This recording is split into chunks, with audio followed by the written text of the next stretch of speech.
Bonjour à tous et bienvenue autour de votre grande table. Et maintenant, alors que France Culture et Arte lancent la deuxième édition du Festival international des idées avec la mise en ligne ce mardi du questionnaire, par ces temps d'incertitude, nous interrogeons à partir de 12h55 dans la grande table des idées l'avenir de l'Europe avec nos deux invités, Anne Talino, la responsable de l'Office franco-allemand de la jeunesse, et Pierre-Olivier François, qui est l'un des co-réalisateurs de la série documentaire à voir sur Arte, Europe, un continent bouleversé. Mais d'abord, regard sur la vie intellectuelle et artistique allemande à travers l'exposition Allemagne années 20 qui vient de débuter au Centre Pompidou à Paris avec la co-commissaire Angela Lampe et le metteur en scène Thomas Ostermeyer, figure de la scène contemporaine, directeur de la Schaubühne, en conférence le 26 juin sur Berlin dans le cadre de cette exposition, à retrouver aussi au Théâtre de l'Odéon prochainement pour son Vernon Subutex.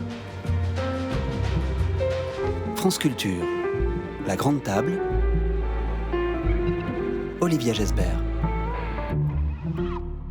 C'est une période d'entre-deux, à la fois inquiète et follement créative, ces années 20. Après la Première Guerre mondiale, l'Allemagne et tout spécialement sa capitale culturelle, Berlin, sont en ébullition. Intellectuelle, culturelle, artistique. On en parle avec nos deux invités, la co-commissaire de cette exposition Allemagne années 20, Angela Lampe. Tout d'abord, bonjour. Bonjour. Merci à vous d'être avec nous et avec le metteur en scène allemand Thomas Ostermeyer. Bonjour Thomas. Bonjour. Connecté avec nous à distance, directeur de la Schaubühne, je le disais. Vous serez à Paris pour cette conférence dans le cadre de l'exposition le 26 juin sur Berlin, votre ville, et au Théâtre de l'Odéon au même moment, ce mois-ci en juin, pour une adaptation du premier tome de la trilogie de l'écrivaine Virginie Despentes, Vernon Subutex. Comment, au lendemain de la Première Guerre mondiale, Angela Lampe, l'Allemagne, vaincue, se relève-t-elle et devient-elle, via sa capitale culturelle, notamment Berlin, un phare de la création? Après la guerre, après la Grande Guerre, il y avait vraiment un changement du paradigme esthétique. Donc il y avait un sentiment de la honte, on peut dire, parce que c'est déjà quelque chose qui est très important à constater, qui se traduit dans une nouvelle façon de concevoir le portrait. Donc le portrait de ces hommes et femmes de la République de Weimar est quelque chose très froid, très distant. Et ce qu'on voit sur le tableau, c'est défini à travers les attributs sociaux, à travers vraiment le rôle professionnel. Donc il y a cette honte, mais en même temps, il y a une certaine contradiction dans la République, parce que la République de Weimar, je viens de dire, donc c'est la démocratie qui arrive, et notamment à Berlin, parce que ça c'est le thème aujourd'hui, c'est l'évasion.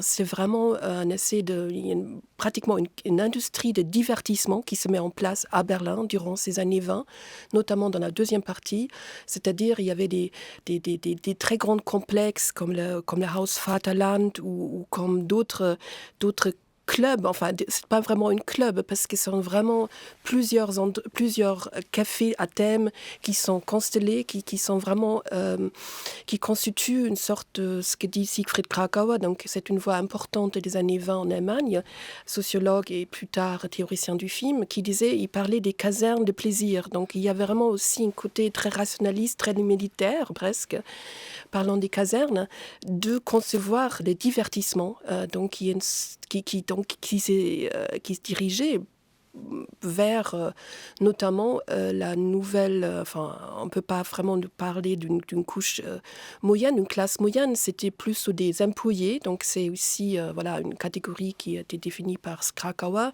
mais ce sont aussi des vendeuses, cette nouvelle femme, il y a aussi l'émancipation de la femme qui est un autre thème important durant ces années 20 et notamment à Berlin. Voilà ces années 20 qui se découpent presque en deux parties égales, avant 1924, au moment où les valeurs monétaires sont en chute libre, les Berlinois vont se réfugier dans le plaisir, dans la fête, dans le divertissement. Et c'est un Berlin flamboyant, le Berlin vraiment de la fête, qui se concrétise à ce moment-là. Puis c'est le retour de l'abondance monétaire, financière, en 1924, marquée par une grande exposition, celle de la Kunsthalle de Mannheim en 1925, intitulée « La nouvelle objet objectivité, qui est un concept, un des mots-clés de cette exposition que vous présentez actuellement au Centre Pompidou, 1924, c'est la rupture. Alors on va essayer d'entrer dans l'état d'esprit de la création dans cette période-là, en musique, avec un extrait de Es liegt in der Luft.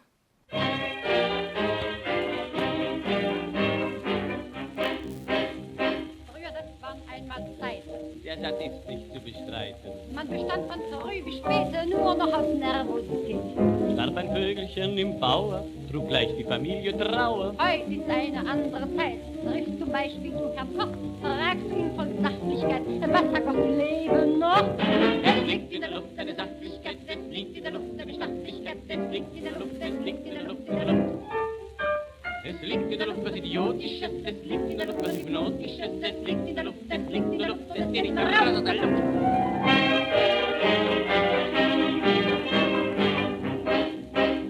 Was ist heute in der Luft los? Was ist heute bloß mit der Luft los? Durch die Lüfte sausen schon Bilder, Radio, Telefon. Durch die Luft geht alles drahtlos. Und die Luft wird schon ganz ratlos. Flugzeug, Luftschiff, alles schon. Hört, wie's in der Luft schwillt. Ferngespräch und Wagnerton. Und dazwischen saust ein Bild. Es liegt in der Luft eine Sachlichkeit, es liegt in der Luft eine Sachlichkeit, es liegt in der Luft, es liegt in der Luft, in der Luft. Es liegt in der Luft was Idiotisches. Alors, si je n'écorche pas leur nom, Margot Lyon et Oscar Karl Weiss pour cette chanson presque très, très revue, très cabaret aussi qu'on entend là. Et les paroles nous disent « La vie d'avant était si différente, nous étions tous du réveil au coucher et pris d'une grande curiosité. Il y a dans l'air une objectivité. Qu'y a-t-il donc dans l'air aujourd'hui ? Dans les airs filent des images, radio et coups de fil sans un câble, tout passe à travers, avions dirigeables, écoutez-moi ces grondements dans les airs. » Objectivité, le terme est lancé, il est tombé, il est aussi dans le titre de cette exposition que vous présentez, Angela Lampe, en ce moment au Centre Pompidou à Paris. Qu'est-ce que c'est cette nouvelle objectivité ? Vous, Thomas Ostermayer, qu'est-ce que vous mettez derrière ces mots de la nouvelle objectivité qui va résonner dans ces années 20 ? Qu'est-ce que ça représente pour moi? Genau. La nouvelle objectivité, die neue Sachlichkeit. Difficile à dire parce que je ne suis pas un historien d'art, mais je pense bien évidemment au Bauhaus et l'architecture et aussi au bâtiment dans lequel on travaille, nous, à Berlin, qui est un bâtiment formé de Erich Mendelsohn, donc un bâtiment de la nouvelle Sachlichkeit, de la nouvelle objectivité. C'est die neue Sachlichkeit, cette nouvelle objectivité, la formule est du critique Gustav Friedrich Hartlaub. C'est le mot du nouveau réalisme qui se joue à ce moment-là dans l'art à Berlin. Qu'est-ce qu'il traduit ? Qu'est-ce qu'elle traduit, cette nouvelle objectivité ? C'est en effet une très bonne question. C'est très difficile à traduire à la fois en français et aussi en anglais parce que ces mots sachlich, est-ce que c'est vraiment typiquement allemand ? Parce que c'est à la fois sobre, neutre, sans affect, c'est-à-dire un mot qui dit qu'il y a, il y a une froideur aussi, il y a une distance. Donc il y a vraiment plusieurs attributs, plusieurs adjectifs qui décrivent ces sachlich. Et c'est un état d'esprit. Je pense que c'est ça ce qu'il faut comprendre. Donc Gustav Friedrich Hartlaub l'a inventé pour baptiser son exposition séminale en 25 à Mannheim. Mais très rapidement, ces mots se diffusent dans la culture populaire. On vient d'entendre cette chanson Es liegt in der Luft eine Sachlichkeit, donc qui d'ailleurs accueille nos visiteurs au Centre Pompidou. Et pour montrer justement que cette neue Sachlichkeit, cette Sachlichkeit devient vraiment un attribut qui décrit l'air du temps, c'est-à-dire que la froideur, la distance, l'incertitude, parlé de la honte, la honte, la désillusion, la désillusion et voire même du cynisme. Donc ça c'est déjà le volet un peu plus négatif, mais cette Sachlichkeit, donc notre exposition essaie vraiment de le présenter dans toutes les facettes. Donc l'exposition est très grande, il y a presque 900 documents et œuvres, et il y a aussi, elle est intercalée avec une exposition sur le photographe August Sander, sur les hommes du XXe siècle. Donc il y a à la fois la production artistique de l'époque, et en même temps il y a des protagonistes des artistes, mais aussi des hommes et des femmes qui ont vécu dans cette République de Weimar. Et donc il y a, à mon avis, un très beau dialogue dialogue entre ces deux parties de cette exposition. Après l'euphorie, après la joie, après la fête du début des années 20, les ombres au tableau, comment se traduisent-elles justement en peinture? Et peut-être on peut faire un petit coup de projecteur sur le peintre Otto Dix qui prête 2 de ces images, 2 de ces tableaux pour les affiches de cette exposition, le portrait de la danseuse Anita Berber en 1925 ou encore celui de la journaliste Sylvia von Harden en 1926. En quoi ces peintures, elles caractérisent ce mouvement de la nouvelle objectivité qu'il a cofondé d'ailleurs avec Georg Grosz?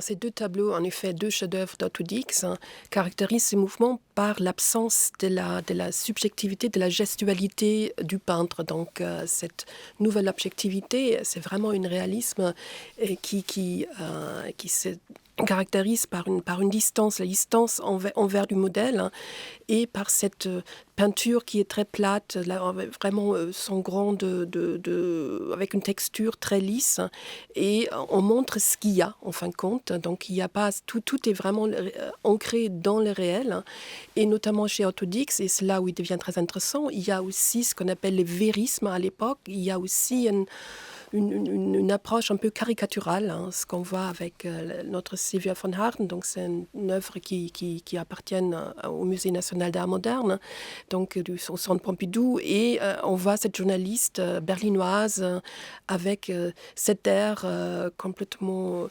cette visage triangulaire, des morts vivants, avec ces mains, de ces mains araignées, dirais-je, qui sont là sur cette robe assez informe d'ailleurs. Donc elle est vraiment présentée comme une intellectuelle, donc cette nouvelle femme si souvent commentée à l'époque et même encore aujourd'hui, mais en même temps, elle ne se sent pas très à l'aise. On le ressent. Elle est vraiment une sorte de modèle. Otto Dix l'a cherché pour sa représentativité de la femme de l'époque, de l'intellectuelle de l'époque, mais en même temps, quand on voit, elle ne se sent pas à l'aise. Et surtout, on voit, si on regarde bien, il y a son bas rose là, qui est en train de se défaire, comme il s'est mu vraiment une bourrelée de chair. Et tout est un peu ambigu. Et de même pour cette très belle Anita Berber, qui était si belle, mais quand Otto Dix la peint, elle est déjà bouffie, elle est déjà marquée par une consommation excessive de l'alcool, de la drogue, et elle est un peu une sorte de fanal de cette République de Weimar, de cette vie absolument nocturne, folle, qui laisse des traces. Et les 2 visages de ces femmes peintes par Otto Dix sont comme grimés en blanc. Elles sont fantomatiques, littéralement. Elles vous glacent ou elles vous émeuvent, Thomas Ostermeyer, ces femmes et ces peintures de Otto Dix? Je suis un grand fan de la peinture de Otto Dix, bien évidemment. Je le dis encore une fois, pour moi, les peintures là, je ne peux pas vraiment le juger puisque je ne suis pas un historien. Non, comme regardeur. Moi, j'aurais dit même que c'est des images expressionnistes à cause des couleurs et à cause un peu de l'expression. Comme le dit vous en disant qu'il y a un côté caricatural dans les images là. Mais je voulais encore rajouter que cette nouvelle objectivité, pour moi, je pense que ça a aussi beaucoup à voir avec la situation politique, donc une situation après-guerre et en plus aussi une situation après une grande pandémie, donc alors une situation de pauvreté, une situation où les questions de la classe deviennent de plus en plus importantes, où les gens cherchent des réponses dans le socialisme et dans le communisme. Et je pense aussi que ça a à voir avec cette nouvelle objectivité. En plus, dans le théâtre, 21, il y avait l'opéra de Katsu, encore une œuvre qui célèbre la vie et où il y a encore un côté expressionniste.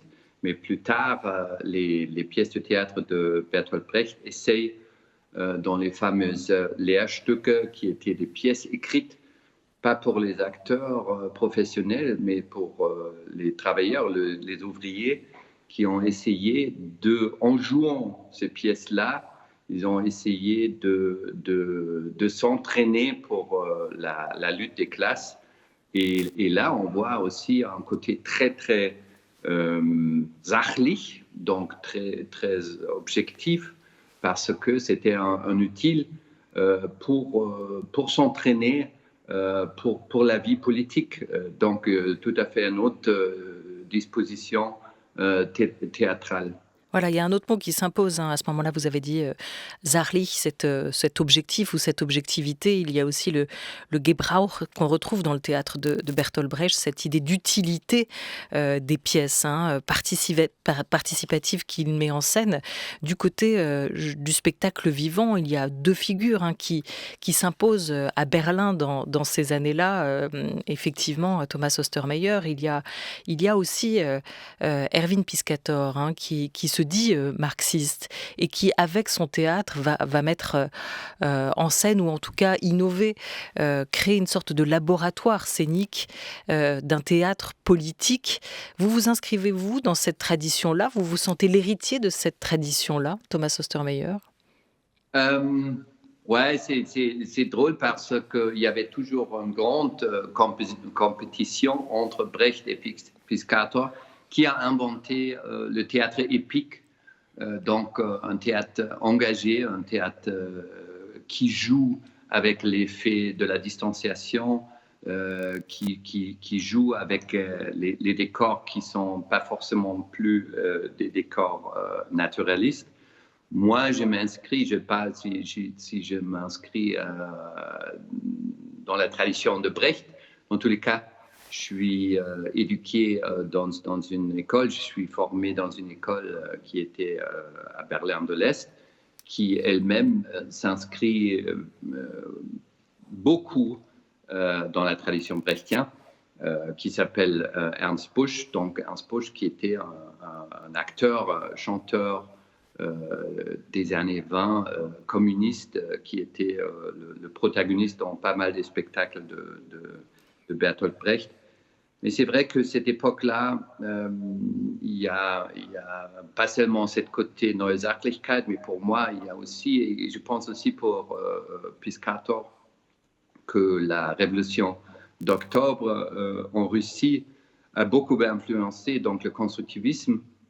On le voit dans pas mal des décors de Piscator, et on le voit, je viens de le dire, dans l'architecture allemande, dans le Bauhaus, des influences. Et là, c'est quelque chose d'extraordinaire, parce qu'après la révolution d'octobre en Russie, il y avait aussi une sorte d'essai d'inventer l'homme du futur. Donc, il y avait aussi une grande vague dans le théâtre qui a essayé de former pas seulement l'acteur du futur, mais aussi l'homme du futur. Et je pense ou je sais que Brecht et Piscator, ils ont observé l'évolution du théâtre, l'évolution de l'art en Russie, notamment Meyerhold et des autres. Voilà, c'est tout ce que je peux dire à vous. Et je suis en train de préparer une mise en scène de l'opéra Katsu, donc je suis pas mal dans le sujet. Voilà, l'opéra de Katsu, créé en 1928, vous le disiez, par Bertolt Brecht, avec Kurt Weill à la musique. On va écouter un extrait d'une autre pièce, alors pas de l'opéra de Katsu, mais de Berlin im Licht, diffusée dans l'exposition, chanson qui caractérise là encore cette ère de l'objectivité au théâtre.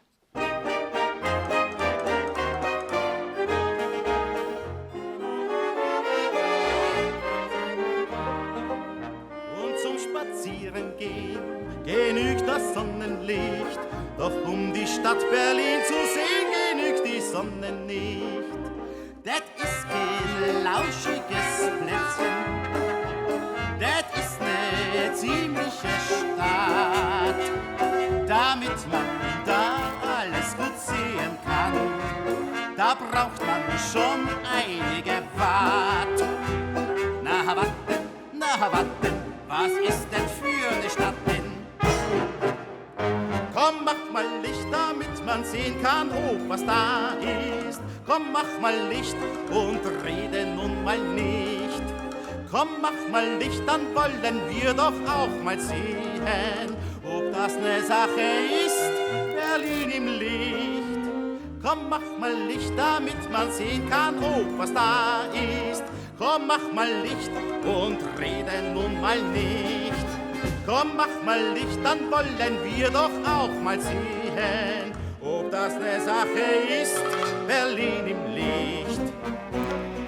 Berlin im Licht, 1000 volts la nuit, en jour, transforme une technologie sans limite et sans borne. Le temps bondit à pas de géant, Berlin avance assurément.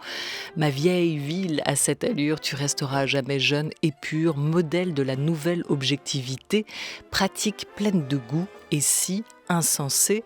Ça, c'est pour la musique et le théâtre. Bertolt Brecht, ici avec Kurt Weill. On pourrait évoquer le cinéma qui parle aussi de l'arrivée de la machine, de l'homme ou de la femme devenu machine, et notamment Métropolis de Fritz Lang, 1927. On pourrait parler de la danse synchronisée qui s'impose à ce moment-là et qui répète, reproduit d'une certaine manière le travail à la chaîne des ouvrières et des ouvriers dans les usines. On pourrait aussi évoquer à travers cet extrait de cette chanson qu'on vient d'entendre, l'influence de l'Amérique. Là, on sent aussi la comédie musicale américaine, Angela Lampe, qui arrive, qui traverse l'océan et colore les nuits allemandes.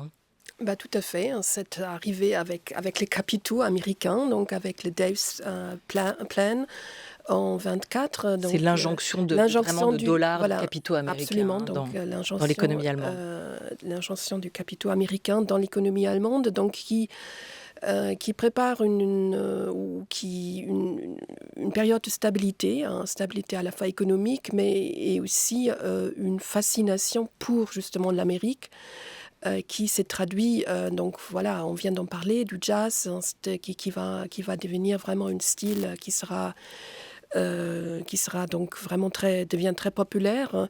Il y a aussi la fascination, on en a parlé de la machine, mais aussi des moyens de production américains, à savoir le moyen capitaliste du Taylor, de Ford, le Fordisme, le Taylorisme, c'est-à-dire cette façon de produire, de rationaliser la chaîne de travail, devient vraiment des concepts qui sont très suivis en Allemagne. Donc, par exemple, la biographie de Henry Ford qui est sortie de 21-22 devient un best-seller. Et vous en venez d'en parler, de Tilla Girls, donc cette groupe anglaise des danseuses, qui reproduit finalement ce travail syncopé, ce travail vraiment d'une précision militaire, avec leur danse qui était si populaire à l'époque. Donc il y a cette fascination pour l'Amérique, mais qui s'éteint, enfin où ça s'effiloche vers 1929, parce que c'est la crise mondiale, la crise économique, et arrive le chômage. Voilà, et ça, c'est aussi ce que racontent vraiment les photos de August Sender que vous présentez dans l'exposition, l'impact sur les hommes, les femmes, les populations de cette crise. Et l'exposition prête une attention particulière à ce travail sur les hommes du XXe siècle. C'est une œuvre majeure qui documente vraiment à travers des portraits assez archétypaux la société allemande de l'époque, qui montre déjà les fissures, les fractures, les antagonismes à l'œuvre et qui indique en creux la montée d'un danger qui documente ce terreau sur lequel le nazisme va pousser et prospérer, l'Allemagne qui s'apprête à basculer. Pour conclure avec vous deux, quand même, années 20, nous y sommes aussi, mais en 2020, maintenant 2022 plus précisément, quel miroir ces années 20 tendent à celles d'aujourd'hui? Est-ce qu'on est entré pour vous, et on le voit aussi quand même dans une nouvelle ère d'incertitude, est-ce qu'il y a un écho à cela pour vous, à ce que nous vivons aujourd'hui? Nous sommes très heureux que plusieurs visiteurs, visiteuses, on nous dit, ou commentateurs, on dit qu'il y a une vraie résonance avec aujourd'hui. Et je pense là à la montée du populisme, voire du fascisme, qui était dilatant durant ces années. Et donc c'est quelque chose, il y a une angoisse, dirais-je. Il y a à la fois une fascination, mais aussi une angoisse qui est très perceptible. Il y a aussi cette grande fascination pour la technique, pour la machine. Aujourd'hui, on vit dans une ère digitale, numérique. Donc, il y a la radio à l'époque comme médium de masse. Il y a là vraiment plusieurs. Il y a aussi, on n'a pas de tout parlé, des transgressions, c'est-à-dire la subculture, le travestissement, le décloisonnement des genres. Enfin, tout ce thème-là était aussi, ça résonne beaucoup aujourd'hui. Voilà, Thomas Ostermayer, d'où la nécessité encore, ou le réveil et l'envie d'un théâtre politique. Vous parliez de votre adaptation en ce moment de l'opéra de Katsu sur cette période qui porte un fort écho avec aujourd'hui. Je viens de le dire, il y a la situation post-pandémique qu'on partage avec les années 20, mais il y a aussi un capitalisme accéléré. On a déjà parlé de Ford, de Taylor, mais on a en même temps la misère et les problèmes économiques. Et on a la montée du fascisme et la montée du nationalisme et le retour du nationalisme, la fin même, disent les commentaires dans les journaux, la fin de la mondialisation. Donc il y a pas mal des sujets qu'on partage avec les années 20. Merci beaucoup à vous, Thomas Ostermayer, d'avoir pris le temps d'être avec nous. On vous retrouve bientôt donc à Paris pour votre mise en scène de Vernon Subutex de Virginie Despentes au théâtre de l'Odéon. Ce sera à la mi-juin. Merci à vous, Angela Lampe, co-commissaire de cette exposition Allemagne années 20, la nouvelle objectivité qui a débuté au Centre Pompidou à Paris et qui perdure jusqu'à début septembre. Merci à vous.